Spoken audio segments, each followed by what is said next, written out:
చూద్దాం. నెల్లూరు జిల్లా ఉదయగిరి నియోజకవర్గంలో తెలుగుదేశం పార్టీ ఫుల్ జోష్ తో దూసుకుపోతోంది.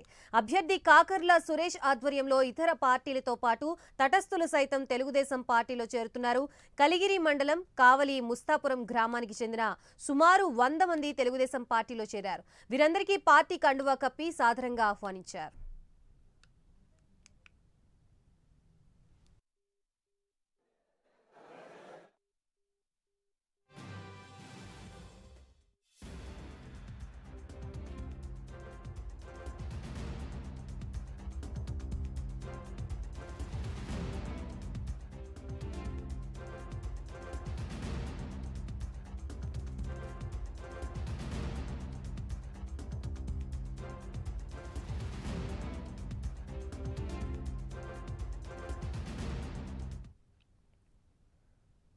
అరాచకాలు విధ్వంస పాలనకు చరమగీతం పాడి ప్రజలందరూ అభివృద్ధి కోసం కట్టుబడిన కూటమి ప్రభుత్వాన్ని అధికారంలోకి తీసుకురావడానికి మా వంతు కృషి చేస్తామని పార్టీలో చేరుతున్నారని అభ్యర్థి కాకర్ల సురేష్ తెలిపారు.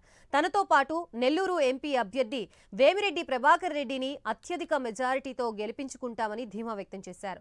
ఉజ్వల భవిష్యత్తు కోసం కట్టుబడిన మంచి విజనరీ ఉన్న నేత చంద్రబాబు అని ముఖ్యమంత్రిగా చేసుకుని రాష్ట్రాన్ని అభివృద్ధి పదంలో నడిపిస్తామని హామీ ఇచ్చారు.